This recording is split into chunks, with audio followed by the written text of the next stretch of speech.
Hello दोस्तों, नमस्कार। हम लोग ने शुरू किया है एनसीईआरटी सीरीज़, ठीक है ना। एनसीईआरटी सीरीज़ तो कि इसमें एनसीईआरटी सीरीज़ में हम लोग ने स्टार्ट किया है और पिछले क्लास में हम लोग जियोग्राफी का वन पार्ट जो कि 6 क्लास का है, वन लेसन क्लियर किया है, ठीक है ना। और वन लेसन का हम लोग नोट्स भी क्लियर किए हैं और साथ में यूपीएससी का, ठीक है ना, यूपीएससी का क्वेश्चन भी देख लिया है, जिसमें यूपीएससी का क्वेश्चन पूछा है जो क्लास 6 से रिलेटेड है। तो आप लोग इस बात को ध्यान रखिए कि यूपीएससी 6 से भी क्वेश्चन पूछती है। तो ये नहीं कि 6 का क्वेश्चन नहीं पूछती है, पूरा यूपीएससी जो है एनसीईआरटी से क्वेश्चन बनाती है। तो इसलिए हम लोग सीरीज शुरू किया है। आप लोग किसी भी स्टेट पीसीएस, ठीक ना, ऑल स्टेट पीसीएस से लेके यूपीएससी या ऑल कॉम्पिटिटिव एग्जाम के लिए इस वीडियो को देख सकते हैं, या 6 क्लास जो पढ़ते हैं वो भी लड़के इस वीडियो को अच्छे से देखकर समझ सकते हैं, ठीक है ना। तो आज हम शुरू कर रहे हैं। देखिए, टॉपिक का नाम है ग्लोब, अक्षांश एवं देशांतरी, दोनों तीनों को हम सब कुछ समझेंगे, ठीक ना। ग्लोब नॉर्मली होता है जिसमें सभी देशों को विवरण होता है, जिसमें ये ग्लोब हो गया, ठीक ना। छोटा भी इसमें ग्लोब मिलता है, ये ग्लोब हो गया, ठीक ना। इसमें देखा है ग्लोब। अब इसको हम पढ़ते हैं, एक एक चीज़ आपको समझाते हैं, ठीक है ना। चलिए पढ़ते। पिछले अध्याय में आप पढ़ चुके हैं कि हमारी पृथ्वी, ठीक ना, पृथ्वी को पढ़े गोलाकार नहीं है, तो पढ़ें कि उसमें गोलाकार नहीं है। यह उत्तर एवं दक्षिण ध्रुवों की थोड़ी चपटी एवं मध्य थोड़ी उभरी हुई है, ठीक ना। ये दक्षिण ध्रुव, उत्तर एवं दक्षिण ध्रुव मतलब सबसे नीचे वाला, ठीक ना। तो मान लो ग्लोब हो गया, ठीक ना। ये ग्लोब, ये उत्तरी ध्रुव, नीचे दक्षिणी ध्रुव, ठीक ना। ये ध्रुव हो गया। चलिए इसका आगे हम पढ़ते हैं, ठीक है ना। थोड़ी चपटी मध्य में थोड़ी उभरी हुई है, थोड़ी चपटी और मध्य में बीच में थोड़ी उभरी हुई है। क्या आप कल्पना कर सकते हैं ये कैसे दिखती है? इस संबंध में जानकारी प्राप्त करने के लिए आप कक्षा में सावधानीपूर्वक ग्लोब को देखिए। ग्लोब पृथ्वी का लघु रूप में एक वास्तविक प्रतिरूप है। लघु यानी क्या होता है? छोटा। इस बात को ध्यान रखिए, छोटा रूप में एक वास्तविक क्या है? प्रतिरूप है, ठीक है ना, उसका कॉपी है। ग्लोब विभिन्न आकार एवं प्रकार के हो सकते हैं, कई प्रकार एवं आकार हो सकते हैं। बड़े ग्लोब भी होते हैं, छोटे ग्लोब जो आसानी से एक स्थान से दूसरे स्थान नहीं ले जा सकते हैं। बहुत बड़ा ग्लोब होता है जो हमको आईबी, बड़े बड़े जो इंस्टीट्यूट में हमको देखने मिलते हैं, या आईबी जो लोग होते हैं, इंटरनेशनल ब्यूरो, वो लोग रखते हैं बड़े ग्लोब, ठीक है ना। ये छोटे भी होते हैं, जिसको अब पॉकेट में रखने वाले ग्लोब भी होते हैं, जैसे छोटा 20-30 रुपये के छोटे मिलते हैं, गुब्बारे जैसे, ठीक ना। ग्लोब जिनमें हवा भरी जा सकती है एवं आसानी से एक स्थान से दूसरे स्थान पर ले जा सकते हैं। ग्लोब स्थिर नहीं होते हैं, उसी पर घुमाया जा सकता है, जैसे कि कुम्हार का पहिया, ठीक है ना। ये देखो, ये घुमा जा सकता है, इसको हम घुमा भी सकते हैं, ठीक है ना, जैसे हम कुम्हार का पहिया घुमाते हैं। ग्लोब पर देशों, महाद्वीपों, महासागरों और उनके सही आकार में दिखाया जाता है। ये हम समझते हैं महाद्वीप क्या है, महासागर और उनके सही आकार, ठीक है ना। एक बिल्डिंग को महासागर समझते हैं, ठीक है ना। महासागर जो बड़ा सागर होता है, जो बड़ा पानी का गोला होता है, उसको हम लोग क्या कहते हैं? महासागर कहते हैं, ठीक है ना। बड़ा पानी वाला हम लोग क्या कहते हैं? महासागर, ठीक है ना। अब है महाद्वीप। देखिए, महाद्वीप का कोई बड़ा परिभाषा तो नहीं है, लेकिन बड़े वैज्ञानिक ने इसको डिफाइन किया है कि द्वीप वैसे छोटा जगह जो चारों ओर पानी से घिरा हुआ, उसको हम द्वीप कहते हैं, ठीक है ना। महाद्वीप ने वैसा जगह जो चारों ओर पानी से घिरा हुआ, बड़ा होना चाहिए, लेकिन महा यानी बड़ा होना चाहिए, उसको हम महाद्वीप कहते हैं, ठीक है ना। ये दोनों आप लोग को समझ में आ गया होगा। चलिए फिर हम लोग वहीं शुरू करते हैं, ठीक है ना। ये दोनों आप समझ रहे होंगे। आगे हम इसमें दिखाते हैं आप लोगों को। तो पृथ्वी के समान किसी गोले पर किसी बिंदु की स्थिति का वर्णन करना कठिन है। अब प्रश्न उठते हैं कि इस पर किसी स्थान की स्थिति कैसे बताई जा सकती है, ठीक है ना। इस ग्लोब पर हम पृथ्वी आखिर स्थान कैसे बता सकते हैं, ठीक है ना।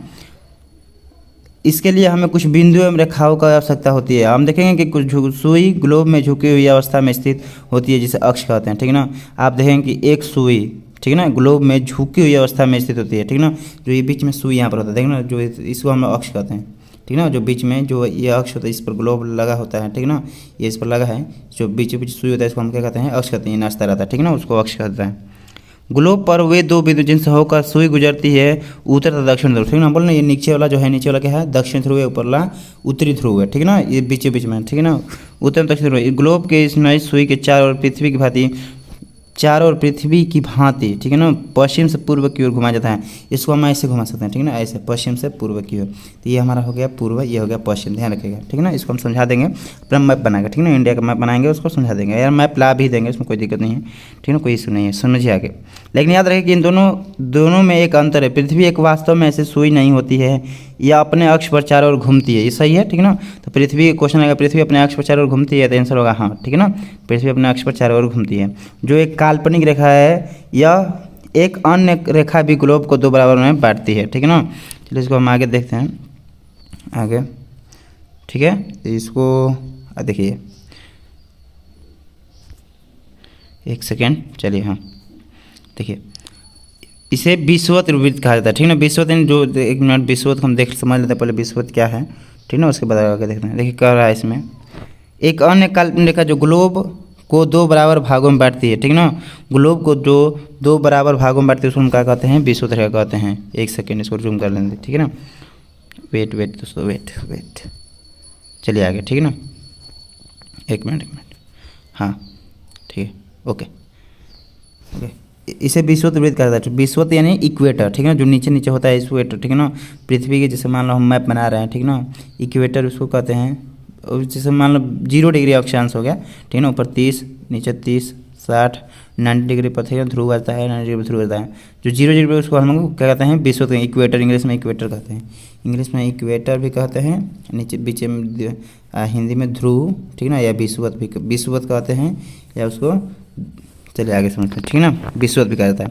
पृथ्वी के उत्तर स्थित में आधे भाग को उत्तरी गोलार्ध, ठीक है ना, बोले ना, ऊपर को हम लोग उत्तरी गोलार्ध कहते हैं, नीचे को दक्षिणी गोलार्ध भी कहते हैं, ठीक है ना, ठीक ना। उत्तर वाले स्थिति में आधे भाग को उत्तरी गोलार्ध, दक्षिण वाले आधे भाग को दक्षिणी गोलार्ध कहता है। ये दोनों बराबर के आधे भाग होते हैं। इस पर विषुवत वृत्त पृथ्वी पर एक काल्पनिक वृत्त बनाई जाती है। यह पृथ्वी विभिन्न स्थानों की स्थिति बताने के लिए सबसे संदर्भ बिंदु है। विषुवत वृत्त से ध्रुव की स्थिति पर समानांतर को अक्षांश कहते हैं। कह रहा है यहाँ पर देखिए, विषुवत ध्रुव तक की स्थिति सभी समानांतर वृत्तों को अक्षांश या समानांतर रेखा कहते हैं। समानांतर के जो बीचों बीच हो गया उसको हम अक्षांशांतर कहते हैं, समान होना चाहिए, ठीक है ना। अक्षांशों की अंश में माप है, ठीक है ना। विषुवत वृत्त शून्य अक्षांश को दिखाती है। जो शून्य होता है यहाँ पर, ठीक ना, वो अक्षांश को दिखा रही है, ठीक ना। जहाँ पर शून्य है वहाँ पर अक्षांश दिखाती है। इसका माप होगा 360 डिग्री अंश, यानी 90 डिग्री अंश। इस प्रकार 90 डिग्री अंश माने 90 डिग्री कोण पर उत्तरी अक्षांश एवं उत्तरी ध्रुव है, ठीक ना। वो ऊपर 90 डिग्री कोण है, उसको उत्तरी अक्षांश कहता है, इसको नीचे उत्तरी अक्षांश कहता है, ठीक ना। ऊपरी उत्तरी अक्षांश और नीचे उत्तरी देशांश, देशांतर भी करता है, ठीक ना। तो 90 अंश पर दक्षिणी दिशा, नीचे हो गया दक्षिणी पथ, इसको देशांतर रहता है। समझ में आया? एक मिनट आपको समझाते हैं, ठीक ना। ये समझ लीजिए, ये पूर्व हो गया, ठीक ना, ये उत्तर हो गया, ये एक मिनट समझ, पूर्व हो गया, ये पश्चिम हो गया, ठीक ना, पश्चिम, ये दक्षिण हो गया, ठीक ना। यहाँ पर 0 डिग्री हो गया, यहाँ पर 90 डिग्री हो गया, यहाँ पर 90 डिग्री, इसको हम कहते हैं अक्षांश, ठीक ना। इसको नीचे कहते हैं देशांतर। समझ में आया? ये नॉर्मल इजी है, ठीक है ना। चलिए फिर आते हैं हम लोग अपने टॉपिक पर, उसी पर जूम करने दीजिए, एक मिनट, ठीक है ना। तो देखिए ये हो गया ना। इसको इस विषुवत समानांतर रेखाओं से उत्तरी अक्षांश तथा विषुवत के विरुद्ध दक्षिणी पृष्ठ पर दक्षिणी अक्षांश कहा जाता है। इसलिए प्रत्येक अक्षांश के मान सभी दिशा उत्तर या दक्षिण को सिखा जाता है। सामान्यतः इसे उत्तर या दक्षिण के आधार पर व्यक्त किया जाता है। उदाहरण के लिए महाराष्ट्र में चंद्रपुर, ब्राजील, दक्षिण अमेरिका में वैली हॉरिजॉन्टो दोनों एक 20 अंश पर स्थित है, 20 डिग्री पर स्थित है, ठीक ना। लेकिन चंद्रपुर विषुवत, ठीक ना, चंद्रपुर विषुवत के विरुद्ध 20 अंश उत्तर एवं बोले हरिजंटो 20 दक्षिण स्थित है। इसलिए हम कह सकते हैं चंद्रपुर 20 उत्तरी अक्षांश, ठीक है ना, अब 20 दक्षिणी अक्षांश पर स्थित है। चित्र 22.2 में, ठीक है ना, देख सकते हैं, ठीक है। इस चित्र को आप लोग दिखाते हैं, क्या दिखा रहे चित्र, ये है नहीं, ये चित्र तो नहीं है, चित्र आगे मिल जाएगा, हम आपको दिखा देंगे, ठीक ना। इसको समझिए पहले। महत्वपूर्ण अक्षांश समानांतर, विषुवत 0 डिग्री, उत्तर में 90 डिग्री, ठीक है ना, दक्षिण में 90 डिग्री। अतिरिक्त इस महत्वपूर्ण अक्षांश समानांतर रेखाएं और भी है, ठीक है ना। आगे समझते इसको, चलिए ये देखिए, उत्तरी गोलार्ध में 23 डिग्री, ठीक है ना, 23 डिग्री उत्तर, दक्षिण गोलार्ध में 23 डिग्री दक्षिण, ठीक है ना। विषुवत वृत्त पर 66 डिग्री उत्तर और 66 डिग्री दक्षिण। पृथ्वी के ताप कटिबंध, ठीक है ना। कर्क रेखा एवं मकर रेखा के बीच के सभी अक्षांशों सूर्य वर्ष में एक बार दोपहर में सिर के ठीक ऊपर होता है। इसलिए इस क्षेत्र को सबसे अधिक गर्म या सबसे उष्ण कटिबंध कहा जाता है, ठीक है ना। कह रहा है देखो, मकर रेखा एवं कर्क रेखा, ठीक है ना। आपको मकर और कर्क दोनों दिखाते हैं इस वीडियो में, समझा भी देते हैं, ठीक है ना, मकर और कर्क, ठीक है ना। चलिए देखिए, यहाँ पर आप लोग समझना है, ठीक है ना, एक चीज़, ठीक है। ये हो गया विषुवत, बोले ना, ये इक्वेटर हो गया 0 डिग्री पर, इक्वेटर, ठीक है ना। ये हो गया नीचे वाला मकर रेखा जो 23 डिग्री अक्षांश पर है, कर्क रेखा 23 डिग्री अक्षांश, ठीक है ना। इसके बीच के क्षेत्र को हम लोग क्या कहेंगे, उष्ण कटिबंध, ठीक है ना। बीच के क्षेत्र को उष्ण कटिबंध ट्रॉपिकल जोन इंग्लिश में कहता है, ठीक है ना, उष्ण कटिबंध। समझ में आया इसको। यहाँ पर ज़्यादा इक्वेटर पर ज़्यादा गर्मी होती है, यहाँ पर ज़्यादा गर्मी होती है, ठीक है ना। इक्वेटर देखेंगे भारत हमारा यहीं पर पड़ जाता है, नीचे यहीं पर, ठीक है ना। चलिए आगे बताते हैं आपको, कहाँ तक हम थे, यहाँ पर यहीं पर नहीं, यहीं पर थे। ओके एक मिनट, हाँ यहीं, ठीक है। चलिए आगे, टाइम तो लगेगा दोस्तों, थोड़ा आप लोग वेट कीजिएगा, पढ़ना है तो समझना पड़ेगा। कमेंट कीजिए कि इसमें क्या आपको और चाहिए, ठीक है ना, समझा देंगे कोई टॉपिक, ठीक है ना। कर्क और मकर हम लोग समझ लिए, 33 डिग्री पर 23 डिग्री पर हो गया है, ठीक है ना, ऊपर नीचे कर्क मकर।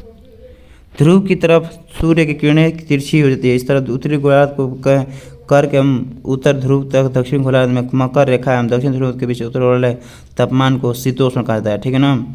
उत्तरी और ध्रुव, उत्तरी और दक्षिण में, ठीक है ना, कर्क एवं मकर को क्या होता है, इसको हम लोग शीतोष्ण कहते हैं, जहाँ पर शीत होता है, ठीक है ना, ठंडी की होता है। गोलार्ध में, गोलार्ध उत्तर दक्षिण ध्रुव में नीचे जाना पड़ेगा, नीचे इसको हम लोग कहते हैं 90 डिग्री, ठीक है ना, इसको ध्रुव कहते हैं। हम सब लोग समझाएंगे, ये ध्रुव हो गया, ठीक है ना, 90 डिग्री नीचे, दक्षिण ऊपर उत्तरी शीतोष्ण इसको कहेंगे। उत्तरी गोलार्ध के उत्तर ध्रुव तथा दक्षिण ध्रुव को दक्षिण ध्रुव के बीच के क्षेत्र को बहुत ठंड होती है। दक्षिण ध्रुव पर इक्वेटर पर ज़्यादा ठंड होती है, क्योंकि यहाँ पर सूर्य नहीं पहुँच पाता है, सूर्य में 6 महीने पर ऊपर नीचे होता रहता है, लेकिन नहीं पहुँच पाता है, ठीक है ना, इसलिए पर ठंडी। देखिए लिखा होगा इसमें, दक्षिण ध्रुव के बीच बहुत ठंडी होती है, क्योंकि यहाँ सूर्य की क्षितिज ज़्यादा ऊपर नहीं आ पाता है। समझ में आया, इसलिए शीत कटिबंध हो गया, ठीक है ना। अब समझते हैं देशांतर आखिर क्या है, ठीक है ना, देशांतर। चलिए ये टॉपिक है, किसी स्थान की स्थिति को बताने के लिए उस स्थान के अक्षांश के अतिरिक्त कुछ और जानकारियाँ की आवश्यकता होती है। आप देख सकते हैं कि प्रशांत महासागर स्थित टोपोंग द्वीप हिंद महासागर में स्थित मॉरिशस द्वीप एक ही अक्षांश 20 डिग्री दक्षिण पर स्थिति है। उसकी सही स्थिति जानने के लिए पता करना होगा कि उत्तर ध्रुव दक्षिण ध्रुव से जोड़ने वाले संदर्भ में रेखा पूर्व या पश्चिम इन स्थानों को कितनी है। इन सभी देशांतरीय भावांतर, ठीक है ना, एक सेकंड, देशांतरीय या व्यवंतर, देशांतरीय या व्यवंतर कहते हैं, ठीक है ना। मैं देशांतरीय इसको कहते हैं, जो जोड़ता है, ठीक है ना। ये देखिए, ठीक है ना, ये हो गया और ये बीच बीच हो गया, ठीक है ना। इसको समझ लेते हैं एक मिनट। देशांतरीय इसको कहता है, ये देशांतरीय कह रहा है, देखिए तो समझिए। कर किसी स्थान की स्थिति को बताने के लिए उस स्थान के अक्षांश के अतिरिक्त कुछ और जानकारी एकत्र होती है। आप देख सकते हैं प्रशांत महासागर के स्थित टोंगा में हिंद महासागर में स्थित मॉरिशस एक ही अक्षांश 20 डिग्री पर, ठीक है ना। उनकी सही स्थिति बताने के लिए याद करना होगा उत्तरी ध्रुव उत्तर ध्रुव और दक्षिण ध्रुव से जोड़ने वाली संदर्भ में रेखा के पूर्व एवं पश्चिम की ओर इन स्थानों को दूर देखें। ये हो गया, एक सेकंड देखें, ठीक है ना, ये हो गया, ठीक है ना, ये बीच बीच का हो गया, इसको हम लोग देशांतर कहते हैं। ये ध्यान, देशांतर, ठीक है ना, ये पूर्व से लेके सॉरी पश्चिम से लेकर पूर्व तक को जोड़ता है, ठीक है ना, ये भी जोड़ता है, ठीक है ना, इसको हम देशांतर कहेंगे, इस लाइन को देशांतर कहेंगे, ठीक है ना। आगे आप समझते हैं, थोड़ा जल्दी करते हैं, टाइम ज़्यादा हो गया ना, मतलब वीडियो ज़्यादा लेट हो गया। आप लोग थोड़ा पेशेंस बनाए रखिएगा, क्योंकि आपको तैयारी करना है तो ये पेशेंस देखना पड़ेगा, क्योंकि वो बड़ा नहीं है कि मैं ज़्यादा फेंकता हूँ, ठीक है ना। नॉर्मली आप सबको बता रहा हूँ, नहीं समझ में आएगा तो अभी कमेंट कीजिएगा। थोड़ा अब इसको 2 पार्ट में बनाना पड़ेगा, इसको हम बीच में रखेंगे, ठीक है ना। इसे चलिए देखते हैं इसको। चलिए कहते हैं उनके बीच की दूरी को देशांतर के अंशों को मापा जाता है। प्रत्येक अंश मिनट के सेकंड में विभाजित किया जाता है। यह अधिवृत्त है। उनके बीच की दूरी को ध्रुवों की तरफ बढ़ने पर घटती है, ध्रुवों की शून्य हो जाती है, जहाँ देशांतरीय अभ्यंतर आपस में मिल जाती है, ठीक है ना। तो इसको हम यहीं पर रोकते हैं इस वीडियो को, ठीक है ना, बहुत लंबा हो जाएगा, ठीक है ना। आप लोग कमेंट कीजिए, ओके। तो रोकते हैं, आप लोग तैयारी कीजिए और कमेंट कीजिए कैसा लगा वीडियो, और आगे हम तो बनाएंगे वीडियो, लेकिन अगर आप लोग कुछ चाहिए यूपीएससी के रिलेटेड कुछ भी या बीपीएससी कुछ भी सिलेबस क्वेश्चन, ठीक है ना, या कोई भी टॉपिक नहीं समझ में आ रहा है वो किसी भी या क्वेश्चन आंसर से लेके, तो आप लोग कमेंट कीजिए, ठीक है ना। मैं वीडियो बनाऊंगा, आप लोग को समझा दूंगा, ठीक है ना। तो आज यहीं पर रोकते हैं, आज के लिए धन्यवाद। तो चैनल को सब्सक्राइब करना ना भूलें, धन्यवाद।